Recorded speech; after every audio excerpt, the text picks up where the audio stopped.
성경을 대하는 두 가지 방법. 우리가 어떻게 성경을 대할 것인가 했을 때 이제 인덕티브와 디덕티브 이렇게 하고 귀납적 성경 연구나 아니면은 우리가 연역적 방법이냐 하고 이렇게 했는데, 연역적이라고 이야기하는 거는 이미 결론이 나 있어요. 그래서 그거를 이렇게 증명해 나가는 방식들이에요. 근데 귀납적 방법이라면은 이제 어떤 하나하나의 사실에서 출발해갖고 결론을 이렇게 도출해내는 방법이에요. 그래서 우리가 연역적 방법은, 그러니까 우리가 표적수사라고 그래요. 표적수사라고 이야기하는 거는 저 사람이 죄가 있다는 가정하에 털어보는 거예요. 그래서 우리가 가정했던 것을 증명하거나 확인하는 방식이에요. 이걸 성경에다가 적용하면 이미 결론은 나 있어요. 이게 무슨 뜻인지를 알고 그것을 디테일하게 들어가서 확인하고 그렇게 읽는 방법이겠죠. 그러면은 이렇게 그 성경을 읽다 보면은 그 구절을 보면은 늘 결론이 나 있어요. 그리고 늘 그게 그 구절의 뜻이라고 이렇게 생각하고 있는 거예요. 근데 이게 그 구절이 그 뜻이 그 결론이 올바르면 괜찮은데 잘못되면은 영원히 안 바뀌어요.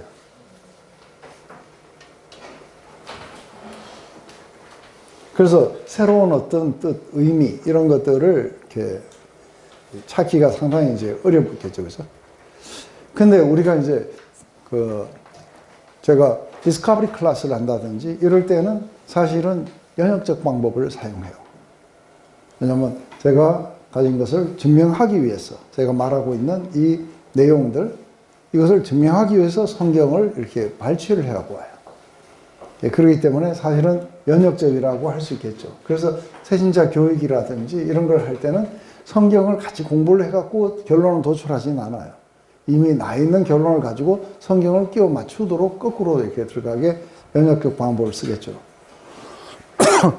그래서 이게 이제 사람들을 갖다가 이렇게 설득하고 그렇게 할 수 있는 좋은 방법이긴 해요.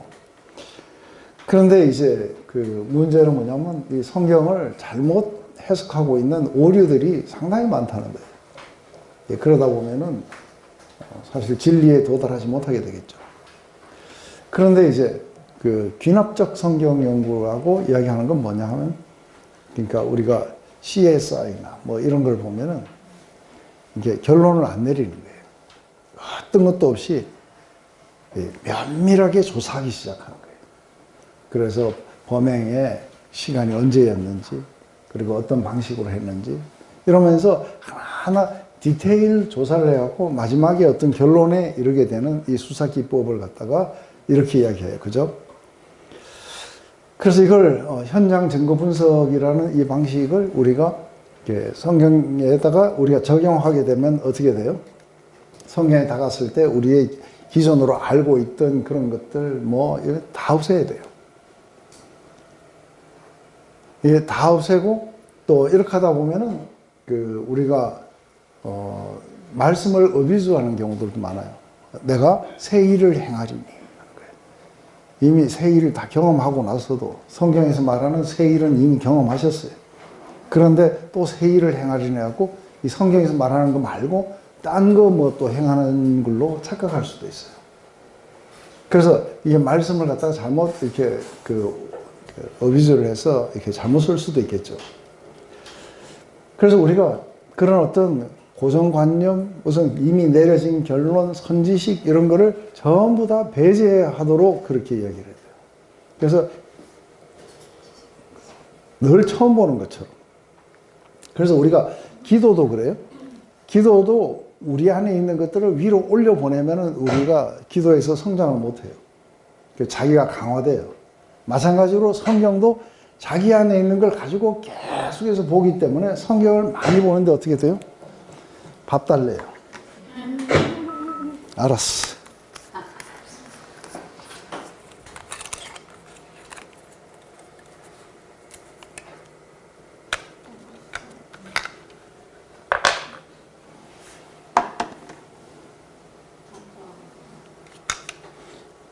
기계도 화가 나나 봐요.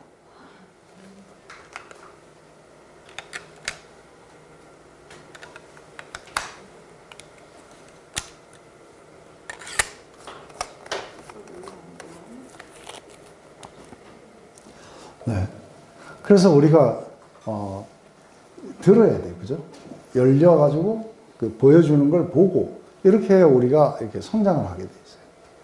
근데 연역적 방법을 하면은 기도도 그렇고 묵상도 그렇고 성경 연구도 그렇고 이게 우리 자체 가지고 있는 거를 이렇게 강화시켜 버려요.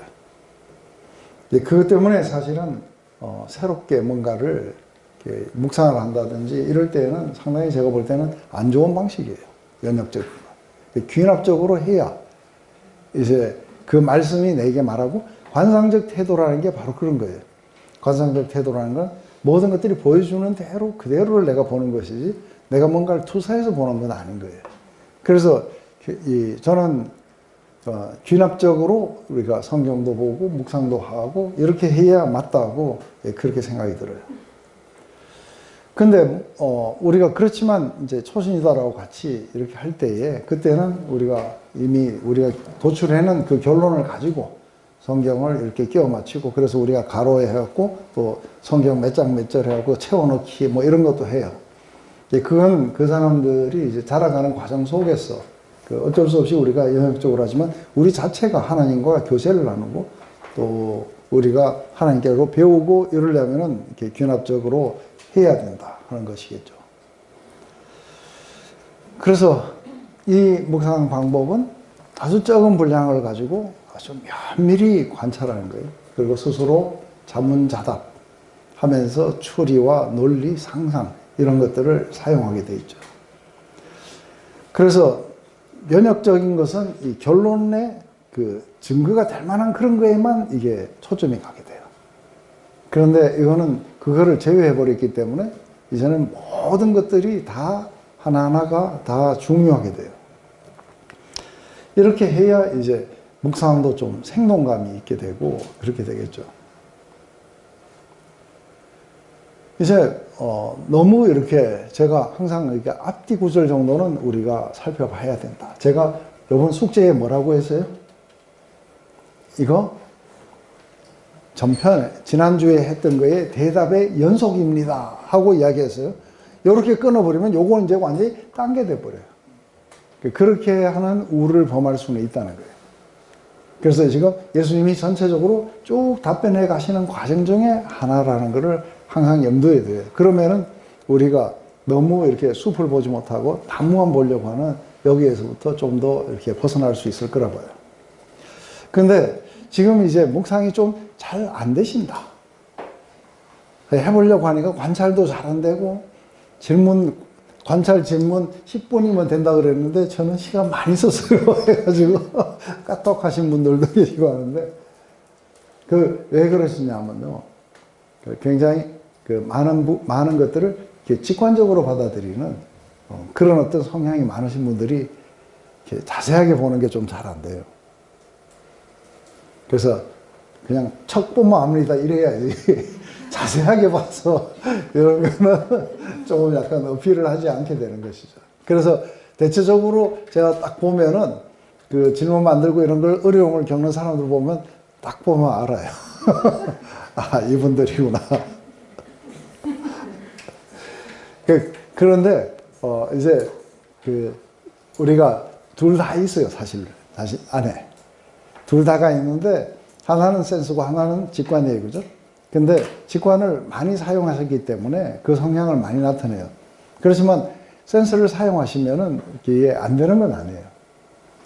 그런데 이제 문제는 스트러글링이 일어나는 게 뭐냐면 자꾸 자기하고 안 맞다고 자기식으로 하고 싶다고 이러다 보면 이제 읽고 멍하니 이러고 보는 거죠. 그래서 결국은 거기에 도달해갖고 이거는 연역적도 아니고 또 귀납적도 아니고 자기만의 방식을 그렇게 주장할 수 있겠죠. 그래서 조금 훈련이 필요해. 처음에 조금만 훈련하면 금방 살아나요. 우리가 뭐 오른팔만 갖고 사는 거 아니잖아요. 왼팔도 있어요. 처음에 왼팔 가지고 뭐 글 쓰고 하면 힘든데 조금만 하면은 잘 써요. 이게 이제 시간이 많이 걸리는 거는 귀납적은 사실 영역적보다 시간은 많이 걸려요. 근데 시간이 많이 걸리는 거는 관찰과 질문에서 많이 걸리는 게 아니고 그것을 가지고 종합해내는 데까지가 시간이 걸린 거예요. 결론 도출까지가. 그래서 제가 관찰하고 질문만 해놓고 이제 다니시면서 하시라. 시간만 날 때마다 조금씩 끄집어내고 이렇게 하면은 참 좋다. 그런데 이제 선지식들이 참 무서워요. 늘 교회에서 들었고 또 그 말씀은 그렇게 했는데 이제 영화도 그렇잖아요. 영화도 선지식으로 봐고 그런데 저하고 영화 가지고 하면은 1단계에서 전부 다 그 영화가 그 영화였냐고 그 이야기들을 이렇게 하게 되는데 왜냐하면 귀납적으로 안 본 거예요. 영화가 보여주는 걸 가지고 도출하는 게 아니라 그냥 내가 보고 싶은 걸 봤을 뿐인 거예요. 그렇듯이 이제 이게 말씀도 그 말씀이었느냐 하고 그랬을 때 자기가 잘한다고 생각하는 말씀이 이제 다른 이야기로 이렇게 나오게 되는 걸 많이 이렇게 보게 되겠죠. 그런데 이제 사실은 누가 이 해석을 했느냐에 따라서 우리나라는 조금 연역적 방법이 상당히 위험해요. 왜 그러냐면은 우리나라에서 그것을 연역적으로 해가지고 결론 도출을 거기다 누구 하느냐 하면은 일반 목사님들이 많이 해요. 일반 목사님들이 하다 보니까 이분들이 연역적으로 하니까 자기들이 하고 싶은 거, 자기들이 만들고 싶은 교리를 거기다 투사해가지고 만들어요. 그런데 이 사람들이 어쩌다가 좀 큰 교회 하니까 이 사람들이 성경학자처럼 그런데 실제로 보면 성경을 풀어가는 걸 보면 허점 투성이로 풀어요. 그런데도 그래도 큰 교회 목사님이니까 그죠? 그러니까 사람들이 믿고 막 그렇게 하는 거예요. 그런데 서양에서는 완전히 달라요. 목사님들이 이야기한 거는 잘 이렇게 쳐주지는 않아요. 그래서 수많은 주석가들, 수많은 성경학자들, 이 사람들이 성경을 전부 어떻게 하냐면 이게 귀납적으로 풀어요. 그래서 그렇게 하다 보니까 상당히 어떤 디베이트도 있고 이러지만 결론 도출에서 큰 오류들이 이렇게 없이 잘 되는 걸 보는 거죠. 근데 우리는 그렇게 되려면 성경을 배우는 학교가 있어야 돼요. 바이블 칼리지나 또 아니면은 이렇게 바이블을 전공으로 하는 사람들이 많이 나와야 되는데 이게 신학교에서 바이블 전공이 없어요. 그래서 사실은 성경에 상당히 이렇게 까막눈처럼 돼 있어요.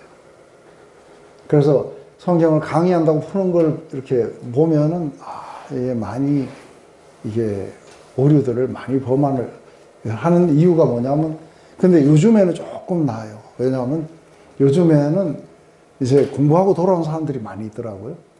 이분들이 이제 새롭게 이거 할 때는 상당히 이렇게 그러니까 잘 이렇게 귀납적으로 잘 이렇게 해나가는 분들도 있어요. 그렇지만 서양처럼 많지는 않아요. 그렇지만 여전히 많이 발전해 가고 있다는 걸 봐요. 그래서 우리는 이런 오염된 결론에 갇혀 있으면 안 돼요. 그래서 누구나 다가 쉽게 성경을 풀어갈 수 있어요. 거기 보면은 우리 21살의 예진이 같은 경우에 이 방법을 배워가지고 지금 벌써 6주인가 7주 지금 했잖아요. 그죠? 이거 쫙 풀어가는데 정말 이게 성경을 보는 이 눈이 어메이징한 거예요. 왜냐하면 얘는 귀납적으로 하고 있어요. 그러니까 이제 이게 풀어가는 게 이렇게 된다면 지금 시간이 많이 걸렸지만 얘가 이 방식으로 성경을 전권을 보면 어떻게 돼요? 전권을 자기 나름대로의 주석을 만들어 가요. 근데 거기에다가 학자들의 이야기를 조금 더 참고하게 되면은 얘는 막 그런 걸 막 만들어 갈 수 있는 거예요. 그래서 사실은 이 방식을 배우게 되면 성경을 전부를 그렇게 볼 수 있어요.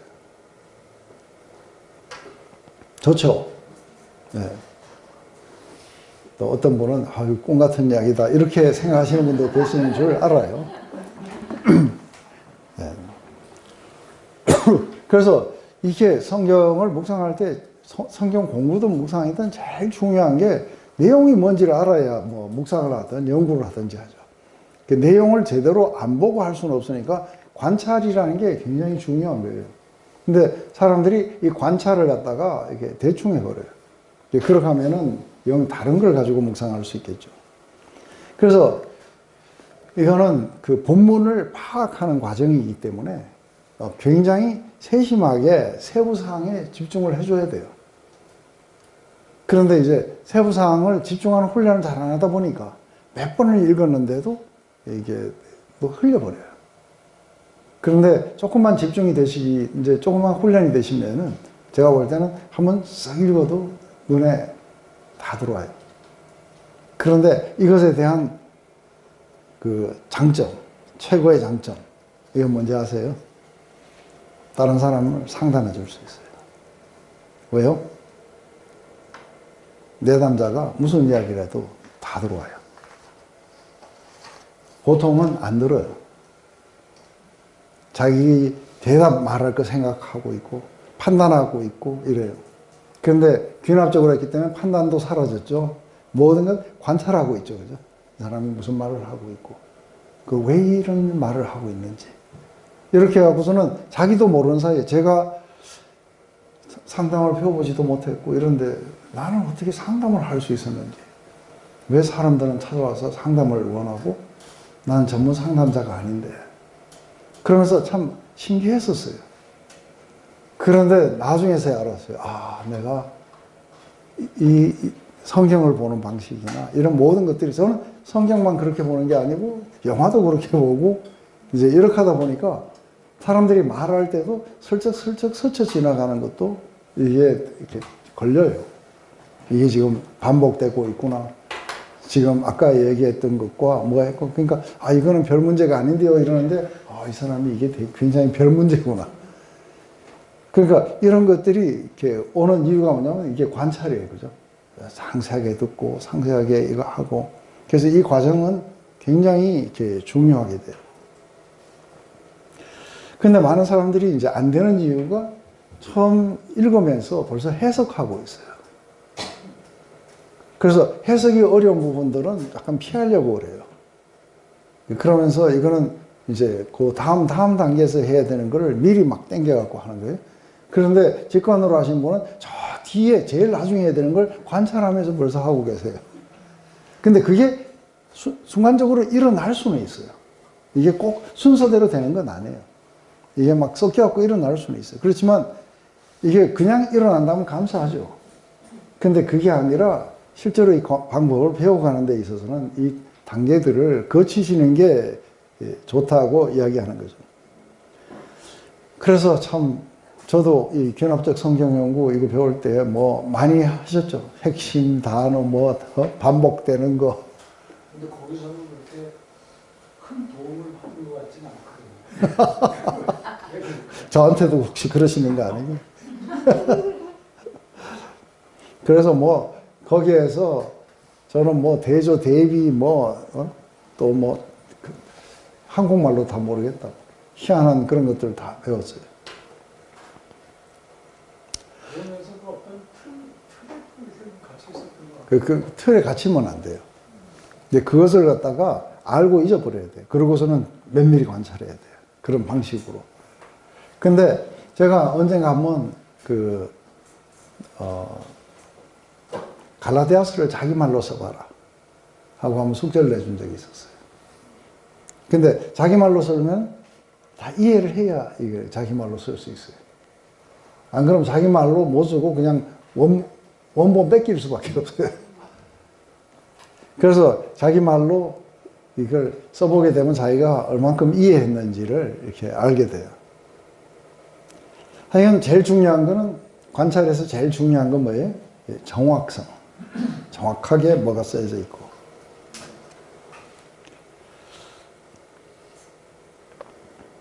그래서 정확하게 좀 읽으려고 그러면은, 여러 번을 읽어야 되는데, 여러 번을 읽으려니까 5번 읽으려니까 5번 똑같은 방식으로 읽어버리는 거예요.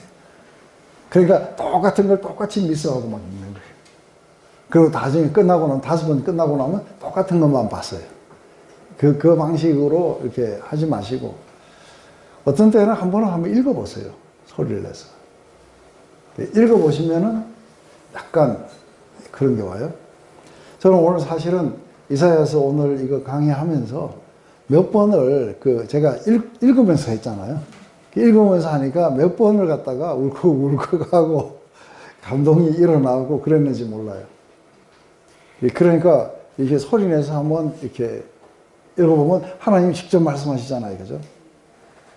그래서 이게, 궁극적으로는 우리가 관상적으로 우리에게 확 다가오면은, 그건 굉장히 멋진 거죠. 아까 나는 여호와니 이는 내 이름이라. 했을 때 정말 그 찬양을 틀어놓고 화장실 가다가 갑자기 관상적 그런 것이 일어나서 무릎을 꿇고 그리고 하나님이 그 찬양을 통해서 하시는 말씀을 그렇게 들으면서 하나님 직접 말씀하시는 것처럼 그렇게 됐던 적도 있었죠. 그런 거는 이제 일어나면 원더풀해요. 그렇지만 이제 이게 읽다가 보면은 제대로 듣다가 보면 어떻게 돼요? 이게 관상적인 게 체험이 일어나기도 하고 그래요. 그런데 엉뚱한 걸 들으면 안 되죠. 그죠? 그리고 읽을 때 잘못 읽어도 그런 게 잘 일어나요. 나는 여호와니 이는 내 이름이라. 이렇게 하고는 관상이 안 일어날 것 같아요.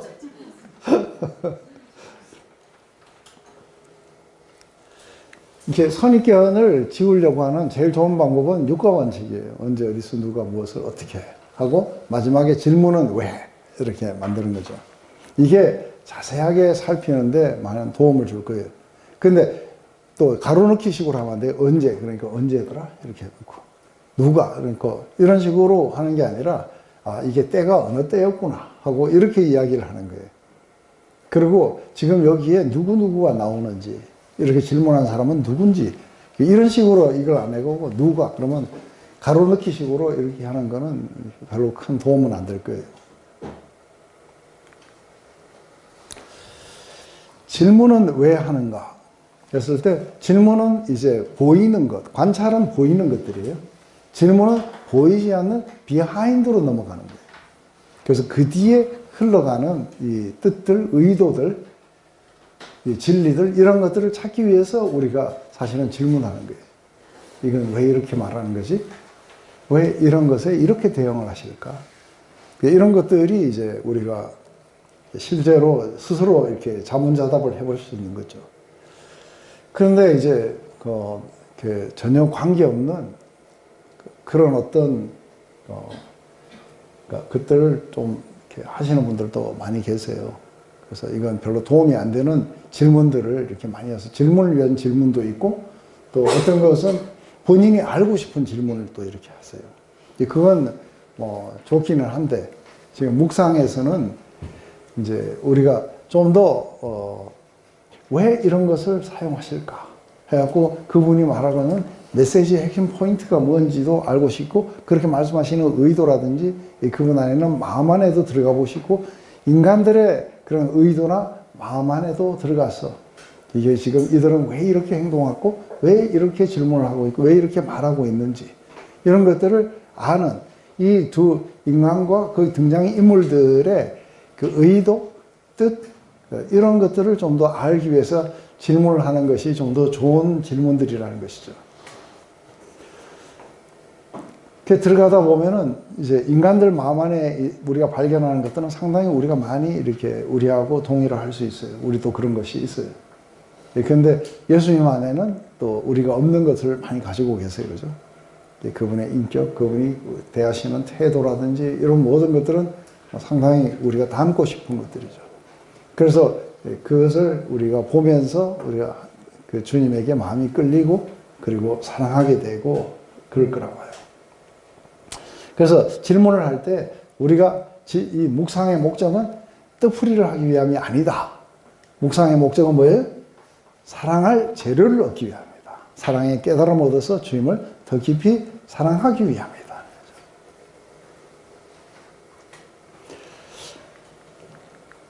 그래서 이게 이제 해석에 가면은 그렇게 말씀하시는 의도나 그분의 핵심 메시지가 뭘까? 이걸 가지고 이제 자문자답을 통해서 우리가 거기에 도달했어요. 그래서 이거는 이렇게 해서 해석하게 되면은 이미 뭐예요?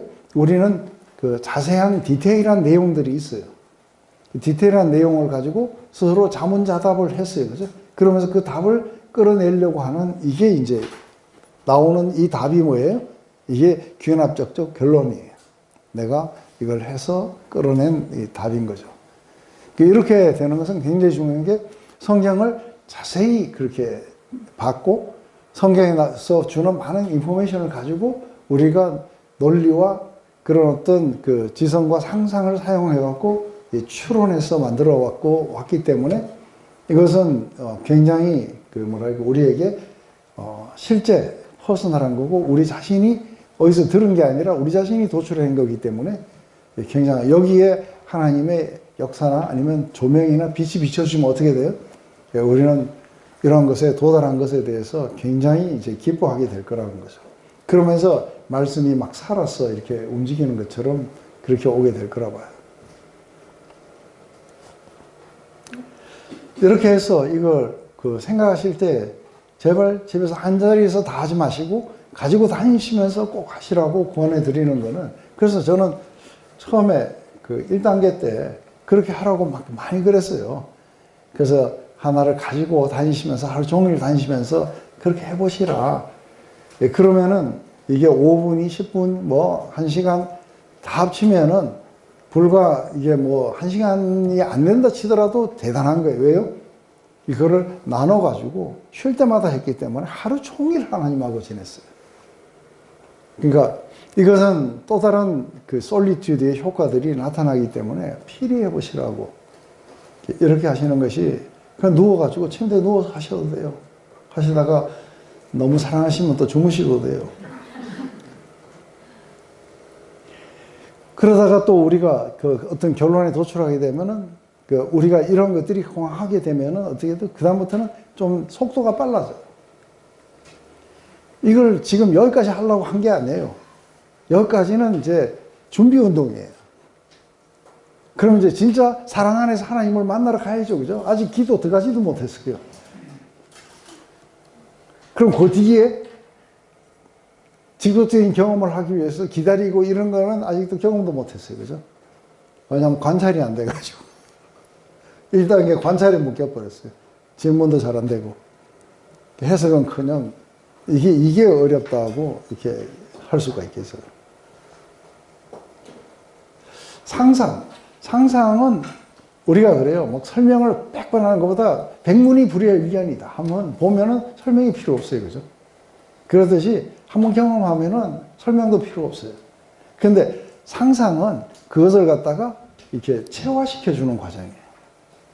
그래서 저는 이 인간의 상상력에 대해서 저는 굉장히 추천을 해요. 그리고 그 아주 역사 속에서 많은 대가들, 그리고 성경학자들, 많은 사람들이 사실은 상상력을 사용하라고 그래요. 근데 저는 예수님을 만나는 체험도 상상하다가 만났어요. 그래서 제가 여러 번 이야기했어요. 예수님의 십자가를 그냥 상상했다고. 그런데 일어나 보니까 실제였다고. 그래서 처음에는 내가 상상했는데 왜 실제가 됐지? 하고 의심이 있었어요. 근데 뭐 실체가 막 나타나니까 뭐 어떻게 해요? 아, 이게 상상이 그렇게 되는구나. 그래서 월터의 상상은 현실이 되다 하는 영화도 있어요. 근데 상상하라니까 이미 얻어갖고 하는 이 질문과 이미 우리가 관찰한 내용, 그 다음에 질문 이거를 상상하는 게 아니라 딴 걸 상상한다면 묵상 왜 해요? 그건 말이 안 되죠, 그죠? 그래서 막 상상하다가 막 날아가 버리면 어떡하냐. 그럼 그걸 왜 저한테 물으세요? 딴 거 상상하면 안 되는 거죠. 지금 말씀을 상상하는 거예요. 여기에 적혀 있는 이 구체적인 내용들을 실제로 한번 상상해 보는 거예요. 근데 상상을 할 때 그 비주얼 고잘 영상으로 다 안 해도 된다 그랬어요. 어떤 하나의 느낌. 지금 예수님이 바알세불에 힘어서 귀신을 쫓아냈다는 이 바리새인들과 앉아가지고 이 대화를 지금 나누고 계시는 거예요. 그런데 이 분위기는 부드러운 분위기는 아니에요, 그죠? 그런데 거기에 계신 주님이 이 사람들을 상대로 이 몇 마디 안에 이렇게 간단하게 그들의 생각을, 모순들을 발견하게 하시고, 그리고 뭔가 어디로 이끄시고 이런 걸 보는 거예요. 그런 어떤 느낌 같은 거, 이런 것만 이렇게 상상해도 돼요.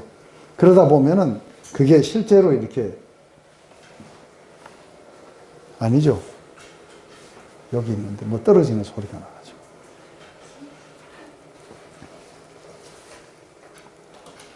그래서 이 상상 속에서는 통찰을 얻기보다는 약간 느낌 같은 것들을 이렇게 경험할 수 있어요. 왜냐하면 실제를 경험하면은 우리가 이렇게 어떤 느낌 같은 것들이 오게 돼요. 그래서 제가 사실은 디베라 바닷가 그거를 뭐 참 수백 번도 더 이렇게 상상을 해봤어요.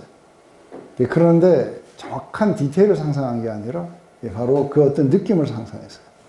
2010년도에 처음 거기 갔을 때 그 느낌 그대로가 거기에서 살아있는 걸 이렇게 봐요. 그래서 정말 이 상상이 어떻게 이렇게 비슷할까 하고, 근데 이게 실제가 되었던 것이죠.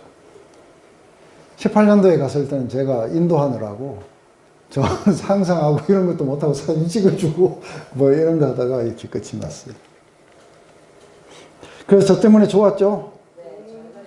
다들 사진 안 찍어도 제가 다 찍어갖고 드렸으니까. 이제 이렇게 해서 우리가 그 사랑의 깨달음, 주님에 대한 사랑의 깨달음을 이렇게 얻어가지고 이제 기도로 가는 거예요. 근데 이게 바로 기도로 들어간 것과 이 기도는 어떻게 다를까 하는 거예요.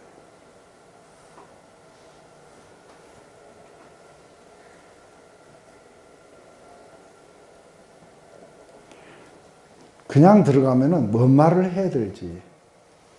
그죠? 무슨 말을 할까요?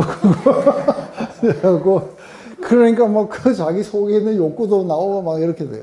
그런데 이걸 다 하고 난 뒤에 가면 기도가 어떻게 되겠어요? 지금까지 했는 것의 연장으로 나가게 돼요. 사랑의 깨달음을 가지고 주님 앞으로 나가게 돼요. 그러니까 기도가 확 달라져요. 그래서 요번에는 그 예진이가 기도도 써냈더라고요. 기도가 완전히 다른 기도예요. 그래서 물어봤어요. 네가 평소에 하던 기도하고 어떻게 되니까 전혀 다른 기도가 나온대요. 이상하니까 좀 별게 다 저를 그렇게 하는 것 같아요. 이것도 하는 걸 잊어버려갖고 배터리가 다 됐대요.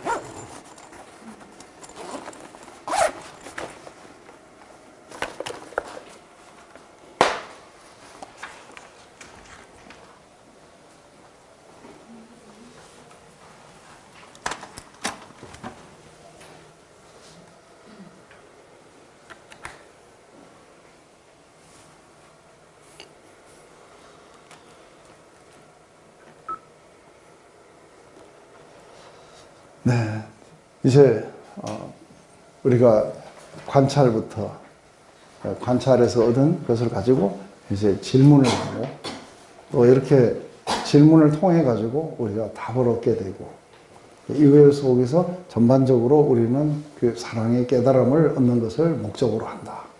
여기까지 이해되시죠, 그죠? 근데 자기만의 방식이 있다 하더라도 이 방식을 한번 따라 보세요. 그러다 아주 그 노골적으로 관찰, 질문 이렇게 하고 써가지고 오시는 분도 계세요. 그게 나아요. 그렇게 하는 게 훨씬 차라리 나아요. 그러니까 처음에 얼마 동안은 그렇게 해보시면은 도움이 좀 이렇게 될 수 있어요. 자, 우리 5분만 잠깐 있다가 다시 할까요? 네. 이거는 여러분들이 다 열심히 해오셨으니까 안 읽을게요. 네. 그러면은 지금 요거를 이렇게 제가 세 등분으로 이렇게 나눠 놨어요. 이게 주제들이 조금 다르지만 연결이 안 되는 건 아니에요. 그래서 이렇게 하고서는 제일 위에 거를 먼저 한번 이렇게 보는 거예요. 그러면은 이걸 가지고 우리가 관찰을 해야 돼요. 그러면은 여러분들은 이제 그 어떤 관찰을 할 수 있어요? 관찰. 하신 것 한 번씩 이야기해 보세요. 귀신이 나갔다. 귀신이 나갔다. 어우, 위대한 관찰을 했어요. 귀신이 나갔다, 또 귀신이 들어왔다. 아니면 나갔다 들어왔다. 네.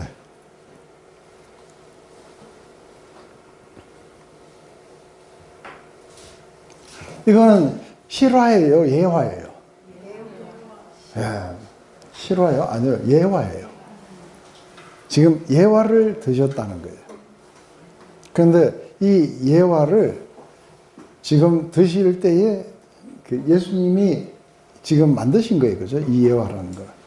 그러니까 예수님이 만들으셨기 때문에 이제 나중에 하면 왜 이 예화를 이렇게 만드셔갖고 이렇게 하셨을까 하고 이야기를 이렇게 해보는데, 이게 어쩌면은 뭐 어떤 사람에게 이런 것이 일어날 수도 있겠지만, 제가 볼 때는 이게 실제로 일어난 것을 바탕으로 한 건 아닐 거라 봐요. 그냥 그 예화로 드신 거예요. 그러면 이 예화를 드셨다. 이게 이제 그 실화가 아니고 이 예화다. 근데 예화의 목적은 뭐예요? 이걸 통해서 어떤 스스로가 뭔가를 깨닫게 하려고 하는, 이게 예화의 목적이에요. 그러면 예화, 그 목적으로 했는데 이 예화 안에 나오는 그 관찰 중에서 내용이 뭐냐는 거예요. 그것은 뭐 이 안에서 뭐든지 찾아내시면 돼요.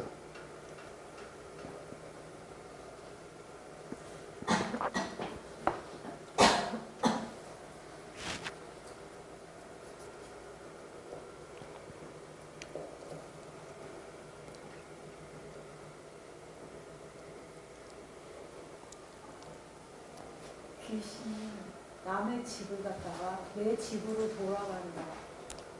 네, 원래 있었던 집이에요. 근데 그 몸이 지 몸이 아니잖아요. 다른 사람 몸인데.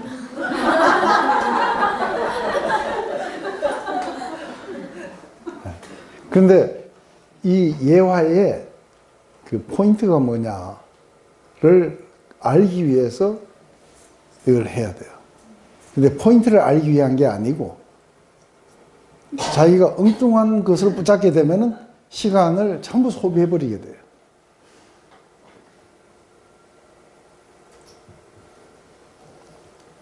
근데 저는 그냥 저기 더러운 귀신이잖아요. 네. 근데 더러우면 깨끗한데 안 찾아갈 것 같은데. 깨끗한 관심이 있었을까?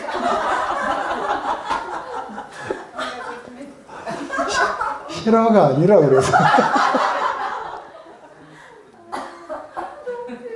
요거 갖고만 해야 돼요, 목사님? 네? 요거 앞에 내용하고. 아, 내용, 그러니까 내가 연결되는 거라고 했잖아요. 네, 그러니까 앞에 그 강한 자가 있던 강한 자를 쫓아냈잖아요. 네. 그래서 이제 이렇게 쫓겨나는 상태예요. 아, 얘가 걔라고. 네. 쫓겨났는데, 네. 그러니까 비어 있잖아요. 네. 그래서 이제 그 사람이 더 강한 자 편에 섰어야 되는데, 네. 그냥 그 쫓아낸 걸로만 해놓고 이제 그 예수님 편에 서지 않은 거예요. 더 강한 자 파워에. 네. 그래서 이제 그 쫓겨났던 그 강한 자가 또 와갖고 네. 그 형편을 더 안 좋게 했다. 뭐 이렇게 나와요. 그게 좋은 거죠. 그 앞에 거하고 연결해가지고.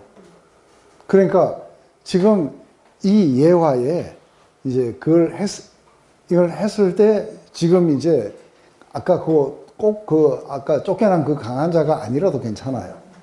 이 예화만 가지고 심플하게 보면 뭐예요? 심플하게 보면은 귀신이 쫓겨났든지 스스로 방을 뺐든지 나갔어요. 나갔는데 쉴 곳을 못 구해가지고 다시 돌아가보자 해갖고 와보니까 집이 비어 있었다 그래요. 집이 청소되고 수리되었거늘. 그래서 보니까 청소되고 수리되고 깨끗하게 되어 있더라는 거예요. 그러니까 이제 들어가게 되는데 일곱 귀신을 되데리고 들어가 버리겠어요. 네, 그래서 이제 이 사람의 중요한 건 뭐냐면 나중 형편이 전부 다 심하게 되었다는 거예요. 그러면은 지금 현재에 이게 집이 나갔어요. 나갔는데 수리됐어요. 그런데 들어와갖고 주인이 없으니까 지금 들어오겠다고 하는 거예요. 그 들어와갖고 친구들 더 데리고 와갖고 수리됐기 때문에 더 데리고 와갖고 재밌게 지냈다. 이게 이거예요. 그러면은 이것과 이제 그 앞에 이야기를 우리가 연결을 할 수 있어요. 어떻게 연결할 수 있어요? 그래서 되게 이게 심플해요. 예화를 드셨고 내용은 심플하게 이런 거였다. 근데 이 예화의 핵심 포인트가 아니에요. 예수님은 왜 이 예화를 사용하시고 주님이 주시고자 하는 교훈은 뭔가? 이건 아주 심플하게 나와요. 집을 비워두면 안 돼. 그렇죠. 아까 그 전에 우리가 지난번에 마지막 그게 뭐였어요? 중립지대는 없다는 거예요. 나와 함께 하지 않으면은 나를 갖다가 대적하는 자하고 해치는 자다. 그래서 이 둘 중에 하나라고 이야기했어요. 그죠? 그런데 지금 이 이야기는 중요한 건 뭐예요? 수리돼가지고 아무것도 주인이 없이 채워지지 않으면 결국은 있던 손님이 다시 들어오게 될 것이다. 그래서 사실은 중립지대라는 건 없다는 이야기를 하려고 이 예화를 든 거예요. 이해되세요? 그런데 이들에게는 뭐가 있었어요? 이들에게는 우상 숭배를 통해 가지고 바벨론으로 쫓겨갔었어요. 그래서 이들은 우상 숭배를 끊었어요. 그러고는 돌아왔어요. 그런데 돌아와서 이제는 하나님의 말씀을 지킨다고 하면서 뭐예요? 마음은 어떻게 됐어요? 마음은 하나님으로 안 채웠어요. 그러니까 이게 율법주의자 된 이 바리새인들이 옛날에 술 먹고 왔다 갔다 하고 이러다가 죄 지어갖고 간 사람들보다 훨씬 못된 거예요. 훨씬 잘못된 거예요. 그죠? 그래서 지금 예수님이 설명해 가시는 과정 속에 있어요. 이게 이해가 됐어요? 지난번에 강한 자와 더 강한 자. 그런데 이 둘 중에 하나인데 나와 함께 하지 않으면은 나를 대적하고 나와 함께 모이지 않으면 해치는 자가 된다. 그래서 중간지대는 없다. 그런데 그걸 갖다가 이번 이 예화를 통해 가지고 확실하게 그 사람들에게 각인시켜 주는 거예요. 귀신이 들어오든지 아니면은 거기에 뭐에 더 강한 자인 예수님을 받아들이든지 둘 중에 하나를 해야지. 귀신을 몰아내고 아무것도 안 받아들이고 수리만 해놓으면 더 나빠진다 이 말이에요. 그죠? 이게 심플한 얘기예요. 이거를 이미 예수님을 받아들인 사람 보고 막 해갖고서는 귀신이 어쩌고 이런 건 하면 안 되겠죠. 그죠? 이게 내용은 아주 심플한 내용이에요. 심플해요? 네? 다 심플해요.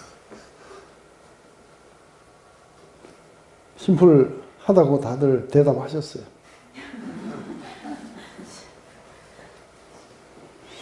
자, 이거 가지고 한번 이제 우리가 한번 찾아보세요.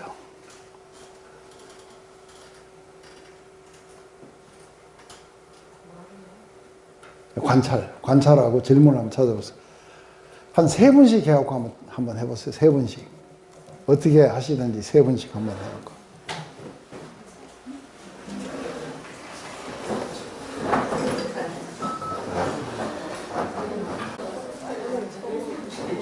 우리가 했는 거는 발표할 만하다 이렇게 생각하시는 분 좋습니다. 그러면은 우리 이쪽부터 그 관찰하고 질문을 한번. 관찰은 무리 중에 그 말씀을 하실 때 여자가 소리 쳐서 얘기를 했어요. 저 내용으로. 그랬을 때 예수님의 반응이 오히려 그 나를 뵌 여인보다 말씀을 듣고 지키는 자가 복이 있다고 했어요. 네. 근데 질문은요?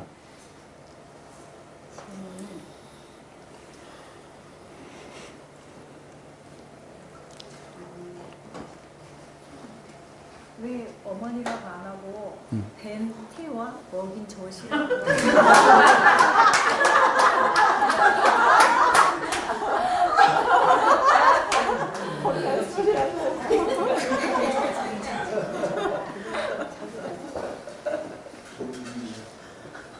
끈질기게. 그 다음 쪽. 관찰은 비슷하고요. 네. 이 여자는 왜 이렇게 조용히 얘기할 수도 있는데 그 큰 소리로. 말면 네. 왜 이렇게 소리를 높여갖고 또 예수님의 어머니를 이렇게 네. 네. 어머니를 높였는가. 좋습니다. 또 그쪽 뒤에. 저쪽에. 저희도 관찰이 비슷한데 저기 당신의 벤테와 지금 그 마리아잖아요. 마리아가 왜 그 어머니 마리아를 거론하면서 왜 복이 있다고 그렇게 얘기를 했고 그 무리 중에서 그냥 3명의 무리가 나오는데 그 3명의 무리 중에 한 명 그 속한 한 여자가 있는 것 같고 그리고 그 하나 왜그 예수님은 그 마리아를 얘기를 했는데 왜 하나님의 말씀을 듣고 지키는 자가 복이 있다고 그렇게 말씀을 이렇게 하셨는지 네. 좋습니다. 또 이쪽에.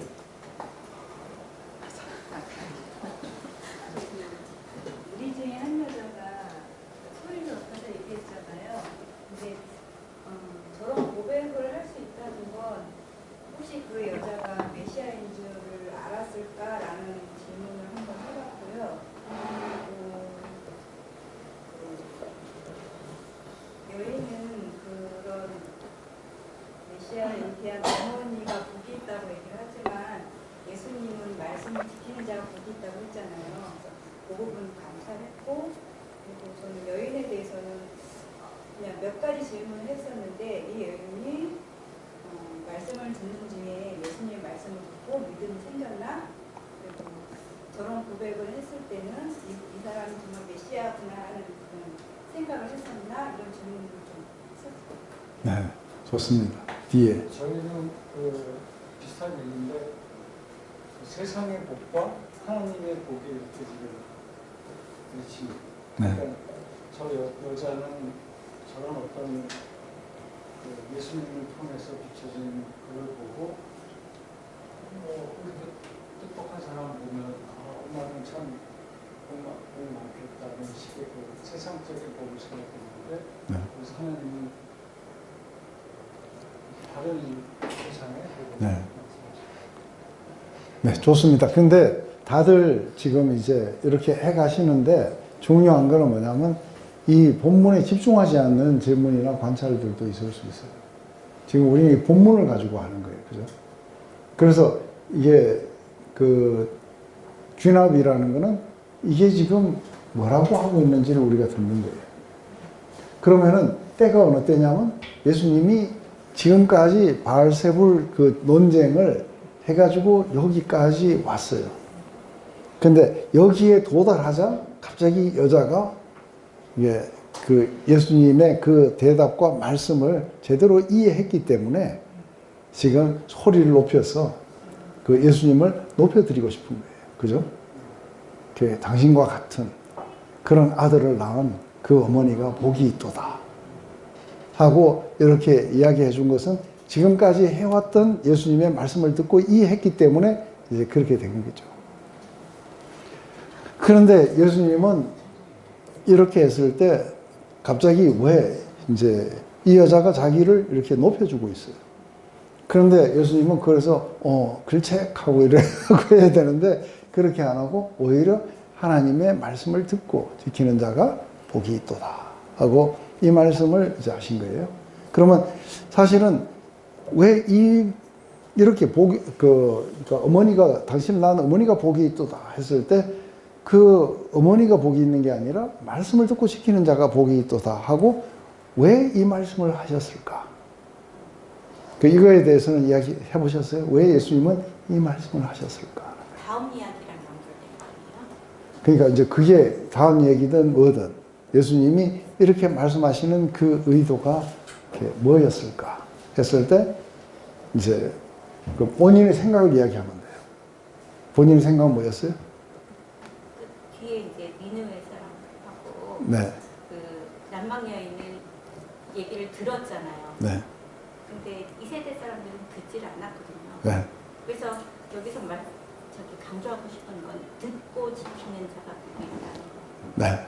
지금 상당히 아주 좋은 그 부분이 나옵니다. 역시 오래 하니까 다르네. 지금 그 이들과의 이 논쟁 속에서 사실은 이 바리새인들은 예수님 하신 말씀을 이렇게 믿음으로 받아들이지 않았어요.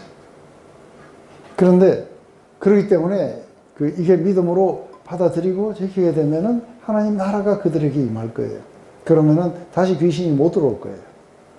그런데 이 이야기와 요 다음 이야기, 이제는 표적을 구하는 세대들에 관한 이야기를 이어주는 이 다리 같은 역할을 해요.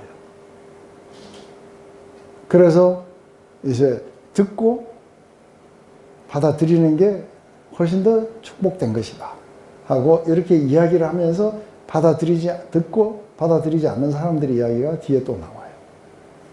그래서 지금 이게 연결이 돼요? 잘 이해가 안 돼요? 제가 오늘 좀 하니까 피곤하니까 조수 일어나고 지금 잘 연결했어요.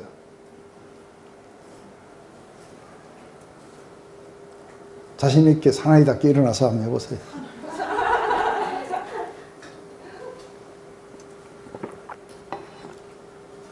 그렇죠. 이 뒤에 사람들은 듣고 안 받아들여요.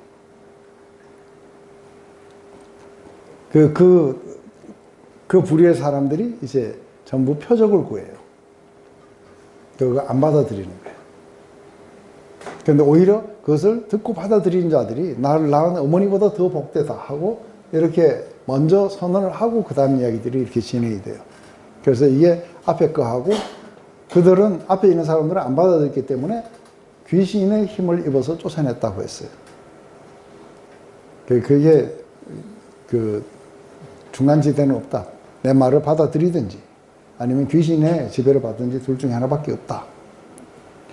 그런데 이걸로 거슬러 올라가면 쫙 가면은 너희 이름이 하늘에 기록된 걸로 기뻐하라 하는 게 무슨 이유인지 이해되세요?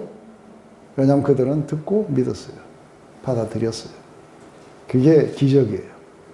왜냐하면 하나님이 바로 겸손한 자들, 어린아이 같은 자들을 그들에게 이것을 계시해 주시기 때문이라는 거예요. 그게 얼마나 복된 건지 알겠느냐 하고 사실은 그게 여기까지 이어져 와요. 이게 이제 이렇게 되고 나면 예수님이 이 말씀하신 이유가 뭐냐 했을 때는 이제 그러니까 얼만큼 듣고 받아들이는 것이 얼만큼 복된 것인지에 대해서 그러지 못한 케이스들을 이야기하는 거예요. 지금 그러지 못한 케이스들을 지금 만나가지고 다 못 받아들여갖고 지금 뭐예요? 다 힘들어하고 있는 거예요. 그렇다면은 우리 이제 마지막으로 관찰은 이 말씀을 때는 이 말씀을 하시는 중이었고 여자가 소리 높여 예수님의 낳은 어머니가 복이 있다고 했고 예수님 반응은 말씀을 듣고 지키는 자가 복이 있다. 여자는 왜 말씀 도중에 이렇게 외쳤는지 이에 대한 예수님의 반응은 왜 그렇게 했는지 주님이 주시고자 하는 메시지는 뭘까? 주의 말씀은 이 여자에게 한 것일까? 아니면 모든 사람에게 한 것일까? 제가 볼 때는 모든 사람에게 했어요. 그죠? 지금 이제 요거는 한꺼번에 해도 좋고 하나씩 따로 해도 좋아요. 그래서 지금 다시 또 다른 때예요, 사실은. 이게 말씀을 전하시지만 대답은 하시지만 사실은 다른 무리가 모였을 때예요. 그래서 이 세대는 악한 세대라고 규정을 하신 거예요. 그래서 저는 이걸 따로 했어요. 저는 뭐 했을 때 예수님은 이 세대, 지금 현재 세대, this generation이에요. 이 세대는 악한 세대다. 왜냐하면 표적을 구했기 때문이다. 그래서 요나의 표적밖에 보일 표적이 없다. 예수님이 가진 유일한 표적은 이제 요나의 표적이다. 요나가 니느웨 사람들에게 표적이 된 것 같이 인자도 이 세대에게 그러하리라. 이 뒤에 건 쉬워요. 그런데 이 부분에서 여러분들은 관찰을 갖다가 이거 해놨을 때 왜 표적을 구하는 세대가 악한가 하는 거죠. 그죠? 그래서 제일 먼저 관찰은 또 다른 때인 것 같다. 무리가 모였을 때 예수님은 이 세대를 악한 규제라고 했고 그 이유는 표적을 구했기 때문이었다. 예수님은 이 세대에게 보여줄 수 있는 유일한 표적이 요나의 표적이다. 근데 요나가 니느웨 사람들에게 표적이 되었다고 하시고 마찬가지로 주님도 이 세대에게 표적이 도시일 것이다. 왜? 이걸 가지고 이게 이제 그 질문을 만들어요. 그러면 이 질문은 어떤 것 같아요? 질문은 왜 표적을 구하는 세대가 악한 세대라고 규정하는가? 이게 왜 악한가? 예수님이 보이실 요나의 표적이란 뭘 말하는 거고, 요나가 니느웨 사람들에게 표적되었다는 것은 뭘 말하는 거고, 실제로 왜 이게 요나가 어떻게 표적이 됐는지, 그리고 예수님도 이 세대에게 보여주실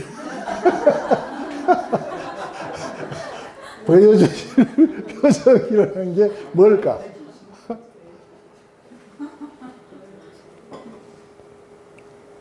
하고 지금 이렇게 이야기를 하는 거예요. 그러면 이것에 대해서 제일 중요한 건 요나의 표적, 그 다음에 요나 자체가 니느웨 사람들에게는 표적이 됐다 그래요. 요나 자체가 어떻게 니느웨 사람들에게 표적일까? 이것에 대한 그 의미들이 뭘까 하는 거예요. 이거 해오신 분, 한번 손 들고 한번 해보시죠. 이거 선지식인데요. 선지식이요?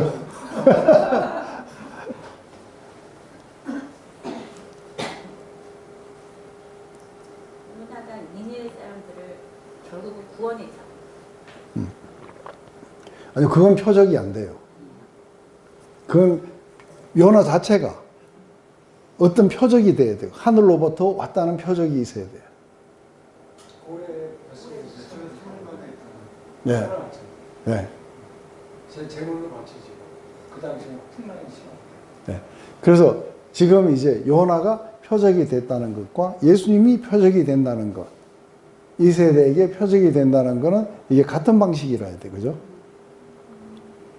그래서 요나가 표적이 됐다는 건 요나가 사실은 이렇게 배에 탄 다른 사람들을 살리기 위해서 바다에 빠져요. 맞아요? 네, 다시스로 가다가 다른 사람들도 다 죽게 되니까 다른 사람을 살리기 위해서 바다에 홀로 빠져요. 그리고 고래 뱃속에서 3일 반을 있어요. 그러고는 다시 살아나듯이 와서 니느웨로 가서 말씀을 전한 거예요. 그런데 이 요나가 하나님께로부터 왔다는 표적이 바로 이거인 거예요.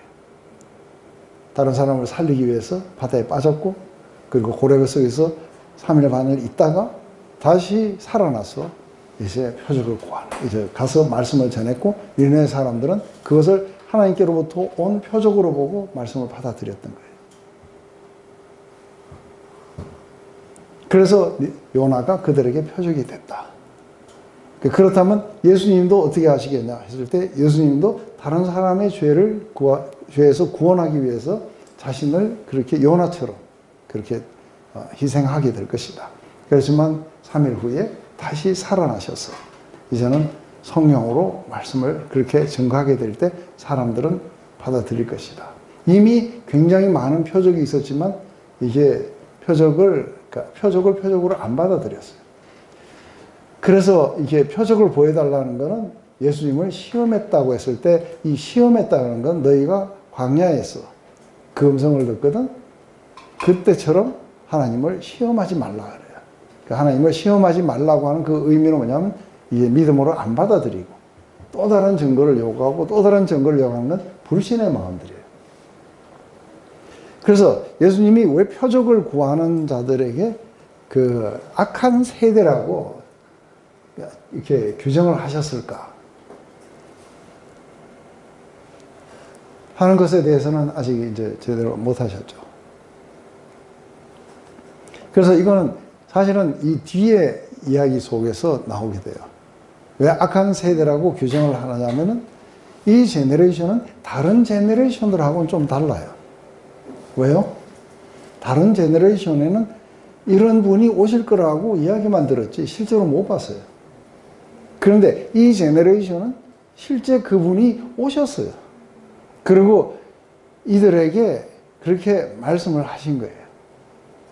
그런데 다른 제너레이션의 사람들은 실제로 하나님을 직접 뵙지도 못했고 직접 듣지도 못했어요. 그런데 이 제너레이션들은 직접 하나님이 오셔서 하시는 말씀도 안 받아들이고 계속해서 의심하고 새로운 걸 보여봐라 하고 이렇게 이야기하기 때문에 상당히 악한 세대라고. 그래서 악한 사람이라고 안 그래요. 악한 제너레이션이라고 하는 이유가 뭐예요? 바로 예수님 시대에 있었던 사람들인 거예요. 그 자기들 바로 눈앞에 하나님이 나타나셨어요. 그런데도 안 받아들이고 의심했던 거죠. 그런데 이제 이것 때문에 정반대의 제너레이션 속에 나타난 사람들을 니느웨 사람들하고 그리고 스바의 여왕이에요. 이 사람들은 어떻게 했느냐 하고 비교를 해주시는 거예요.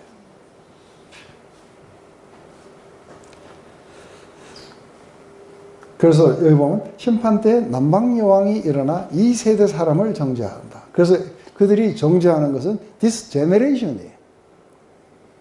이게 이제 그 우리가 정죄를 하는 제너레이션이 이게 사람이 아니라 제너레이션을 이야기하고 있어요. 얘는 그가 솔로몬의 지혜로운 말을 들으고 땅끝에서 왔습니다. 우리 세바의 왕이 저기 구스에서부터 왔어요. 그죠?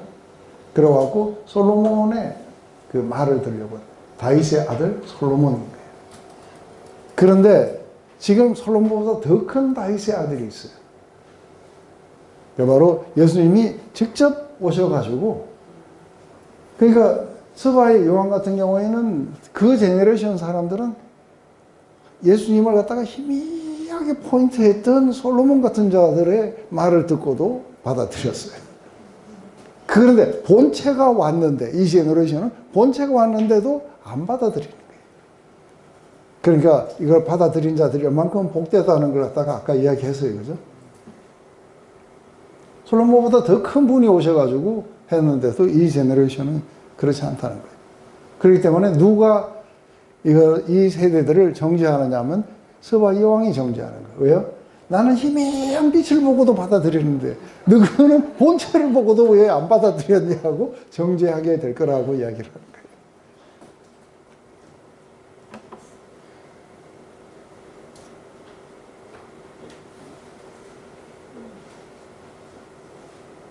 심판 때 니느웨 사람들이 일어나 이 세대 사람을 정죄하리니. 여기도 이 세대 사람이에요. 이는 그들이 요나의 전도를 듣고 회개하였습니다. 요나보다 더 큰 이가 여기 있느니라. 그래서 이 요나도 뭔가 예수님을 포인트했어요. 그죠? 고레배속에 들어가고 뭐하고 이런 포인트를 했어요. 그런데 정말 전하기 싫어서 억지로 가기도 하고 이랬던 거예요. 어쨌든 요나가 그들에게 표적이 되어서 가서 전하니까 이들은 받아들이는 거예요. 그러니까 요나는 하나님도 아니고 원본이 아니에요. 그죠? 그런데 그 사람들은 그걸 듣고도 회개하고 받아들인 거예요. 하나님께로부터 왔다는 것을 알고. 그런데 요나하고는 비교할 수 없는 분이 오셔서 이야기하는데도 이들은 안 받아들였다는 거예요. 그러니까 니느웨 사람들이 마지막 때 일어나고, 야, 우리는 누군지도 모르는 요나 같은 자가 와서 이야기를 했는데 우리는 들었다. 그리고 회개하고 우리는 구원을 받았는데 너희는 왜 원본이 왔는데 너희는 그걸 안 받아들이니. 그러니 듣고 믿음으로 받아들인 자들이 얼만큼 복된지 이해되세요?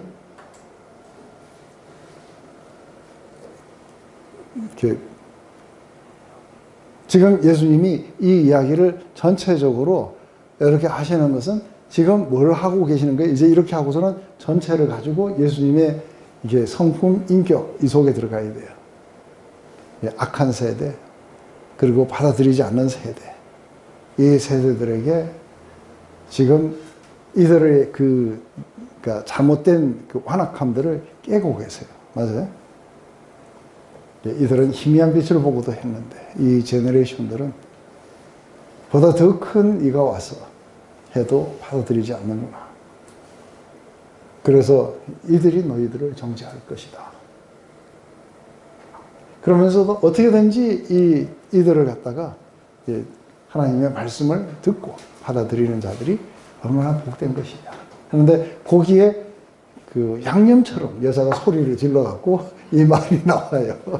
그래서 누가는 전체적으로 이 전체가 잘 흘러갈 수 있도록 이렇게 꾸며져 있어요. 그죠? 그냥 안 믿는다고 그냥 막 불같이 화를 내시고, 그냥, 하고 막 이렇게 하시지 않고, 이거를 굉장히 논리를 사용하시는 것 보세요. 하나 짚어주세요. 그들이 뭐가 잘못됐는지. 바알세불의 힘을 얻어서 귀신을 쫓아냈다니까 계속해서 그 이야기를 하시면서 너희들은 마치 이게 그 중립지역에 있는 것처럼 그렇게 느끼지만 사실은 뭐예요? 둘 중에 하나에 속하지 않게 되면은 훨씬 더 형편이 나빠질 것이다. 그리고 하나님의 말씀을 받아들인 것이 얼만큼 중요한지. 지금 계속해서 불신 속에서 표적을 구하는 자들. 그들에게는 요나가 이렇게 해서 갔을 때 그들은 하나님께로부터 온 줄 알고 믿었고, 스바의 여왕이 왔을 때 그 희미한 그림자 솔로몬의 지혜를 그렇게 보고 감탄하면서 믿음으로 받아들였다. 근데 솔로몬보다 훨씬 크고 요나보다 훨씬 큰 분이 직접 와서 이야기를 해도 듣지 않고 받아들이지 않는 이 제너레이션은 악한 제너레이션이라. 마음이 완악하기 때문에 안 받아들이고 있다. 그래서 계속해서 의심하고 계속해서 표적을 구하고 계속해서 다른 이유로 네가 귀신을 쫓아냈다 하고 이렇게밖에 할 수 있는 것은 아주 꽉 막혀 있는 이 완악한 것이죠. 그래서 이 세대를 악한 세대라 하고 이렇게 규정하시는 거죠. 이런 것은 전적으로 바로 이 세대의 사람들, 바로 그 이야기를 듣고 있는 이 사람들에게 듣고 받아들이는 것이 얼마나 중요한 것인지. 그렇지 않으면은 다른 쪽에 속하게 될 것이고, 그렇지 않으면 너희들은 결국은 더 혹독한 심판 속으로 너희 스스로가 자초하는 것밖에 되지 않는다 하고 설명을 해주시는 거죠. 어때요? 지금 여기까지 이렇게 했는데 여러분이 평소에 알았던 내용이에요? 아니에요? 오늘 처음 들어보세요? 그런데 처음 이게 들어보시면은 이 내용이라는 게 이게 이해가 되세요? 네, 이게 인덕티브예요. 뭐를 가지고 들어가면은 이 내용이 안 보여요. 그런데 우리가 하나하나 증거를 가지고 지금 이야기를 하다 보니까 문맥이 이렇게 흘러가고 있고 왜 이렇게 말했을 때 예수님이 이렇게 말씀하시고 이 다음을 이렇게 이어가시는지, 그리고 왜 그 지금 앞에 있는 너희들이라 안 그러고 이 제너레이션, 이 세대라고 이야기하시는지, 이런 것들이 하나하나 다 걸려야 돼요. 이게 관찰의 힘이에요. 그리고 이런 것들이 질문으로 나올 수 있겠죠. 왜 이 세대라고 하시는지. 이런 것들이 하나의 그 질문거리로 나오게 돼요. 이게 배우시기만 하시면은 참 혼자서 은혜가 얼마나 되는지 몰라요. 예? 혼자서 정말 성경 펴놓고 앉아갖고 그렇게 묵상하고 이러면서 은혜가 되고, 그리고 그 진리가 눈에 들어오고 너무 좋잖아요. 그죠? 자, 오늘 숙제 안 내신 분. 예? 그래요? 이사간으로고. 그 뒤에가 어려워요? 그것도 안 어려워요. 말씀을 예수님이 어렵게 이야기하고 우리가 뭔 말인지 못 알아듣고 이러면은 그 여자도 알아듣고 복이 있다고 그랬잖아요.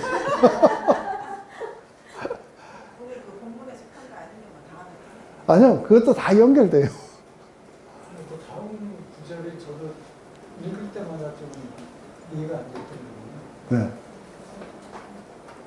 이미 마음의 등불, 네. 그러면 쉽게 보이는데 네. 네. 그러니까 그게 이제 좋은 관찰을 하신 거예요. 질문하시고 생각해 보세요. 이사해야 돼갖고 바빠갖고 더 이상은 할 여력이 없었어요. 그리고 지금 생일자 카드를 읽어야 되니까 이제 오늘은 이만 마치기로 할게요. 제가 기도하고 마칠게요. 제가 기도하면 안 될까요? 네. 하나님, 우리 주님이 이 땅에 있었을 때 주님을 귀신을 힘입어서 귀신을 쫓아냈다고 하고, 또 주님 직접 말씀하시는 그 말씀을 믿지 못하고 지속적으로 표적을 구했던 마음 속에 거역의 마음으로 가득 찼던 이 사람들을 봅니다. 하지만 누군지 모르지만 이 말씀을 깨닫고 복이 있도다고 외쳤던 한 여인처럼, 또 이렇게 아버지께서 깨닫게 해주시는 어린아이와 같았던 제자들, 이 모두는 참으로 복된 자들인 것을 봅니다. 어떤 사람은 믿으려고 그렇게 노력을 해봐도 잘 믿어지지 않는 사람이 있는가, 어떤 사람에게는 이 모든 것들이 그저 불을 보듯이 환하고 쉽게 다가오는 경우도 있음을 봅니다. 이 모든 것들이 하나님의 역사인 것을 봅니다. 하지만 우리에게도 지성을 주셨고 또 논리와 이성을 주셨으니 우리가 이런 것들을 통해서 하나님의 어떠하심을 알아가기를 원합니다. 그래서 우리도 이렇게 그 이성의 중요성들을 우리가 깨닫고 이것이 어떻게 믿음으로 연결되는지도 우리가 배우기를 원합니다. 오늘 이 말씀을 통해서 우리 각자에게 또 말씀하시고 또 삶을 갖다가 변화시켜 주실 줄로 믿고 감사를 드리며 예수님의 이름으로 기도드립니다.